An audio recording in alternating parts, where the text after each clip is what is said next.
Apa yang sedang kita hadapi sekarang?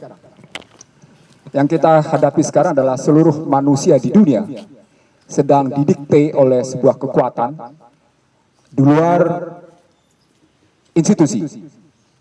Istilah saya, kalau Anda pernah lihat di TV swasta atau di YouTube, terjadi pergeseran dari G2G menjadi G2B, kemudian sekarang bergeser dari B2G menjadi business to people, tepatnya dari korporasi ke rakyat.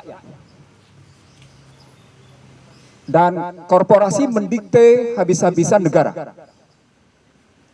Tidak ada negara yang tidak berhasil didikte oleh korporasi.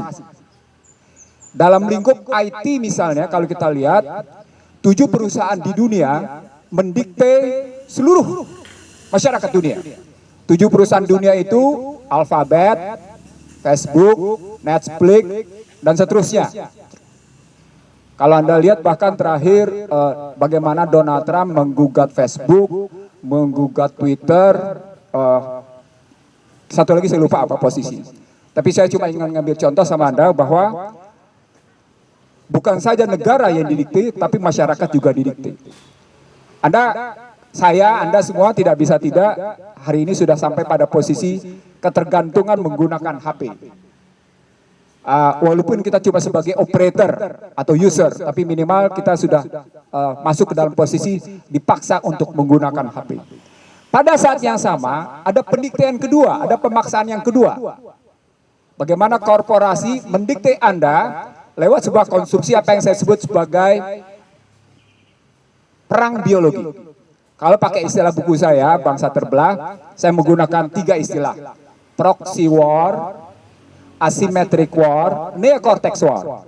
Neocortex war Anda hadapi dengan posisi HP, Anda tidak sadar, pikiran-pikiran kita pakai post-truth misalnya, hal yang benar menjadi salah, hal yang salah menjadi benar posisinya. Kalau proxy war dia tidak perlu hadir, tapi dibangun kecemasan. Anda menjadi parno, Anda menjadi anxiety, Anda menjadi nggak karu-karuan, tidak percaya. Bahasa sederhananya, baik proxy, asimetrik maupun neocortex, sebenarnya strategi pelaksanaan apa yang saya sebut sebagai VUCA. Volatile, uncertain, complex, ambigu posisinya. Di sini rata-rata manusia di dunia, saya ulang, manusia di dunia lupa bahwa sesungguhnya sebelum yang namanya Obama turun, saya ulang, sebelum Obama yang namanya turun, Obama menggagas Trans-Pacific Partnership. Saya ulang, untuk kawasan Asia Pasifik, dia menggagas Trans-Pacific Partnership. Untuk kawasan Atlantik, dia menggagas Trans Trade and Investment Partnership, TTIP namanya. Apa poin dari TPP dan TTIP? Poinnya 1. Korporasi bisa mengkooptasi kedaulatan rakyat.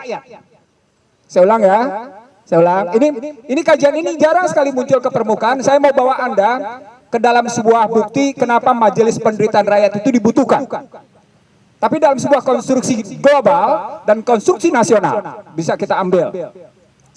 Konstruksi globalnya adalah, kalau kita lihat posisinya tadi, korporasi-korporasi besar tadi mendikte sebuah negara dengan model TPP dan TTIP tadi untuk mengikuti apa yang dia kehendaki. Kalau ambil tadi disebut oleh pendeta sebagai plandemi, Anda pernah melihat YouTube saya, Anda bisa lihat misalnya pada tahun 96 apa yang dirancang oleh Bilderberger di Georgia, Atlanta. Sudah saya sebut, Anda tinggal buka di YouTube saya posisinya. Di sana sudah disebut, andai kata negara yang melawan perencanaan ini, maka pemimpinnya disingkirkan. Tetapi andai kata warga negaranya yang melawan, gunakan polisi. Itu konstruksinya.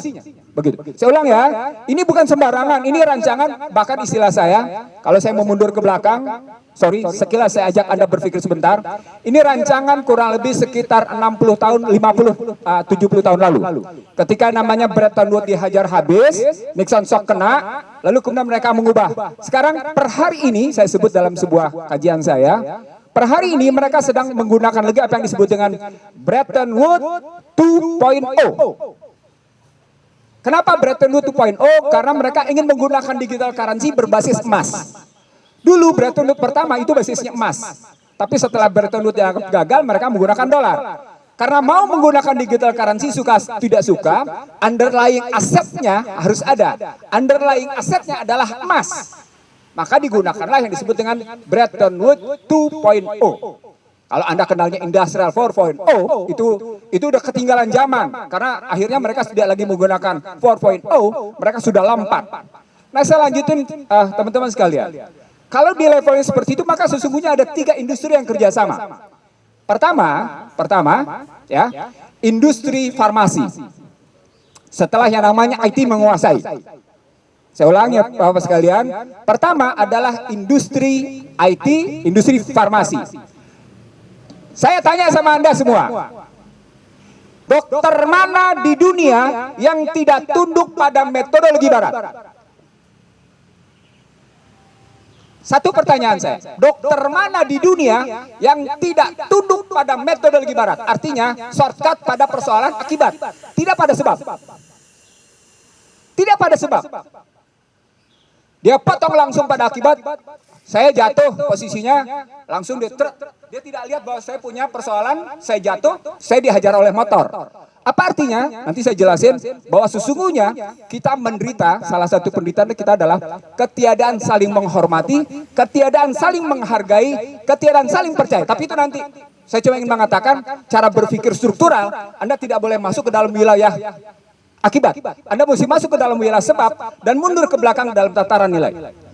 Kalau di level global IT dan farmasi kena, maka sesungguhnya yang harus memperkuat adalah industri keuangan.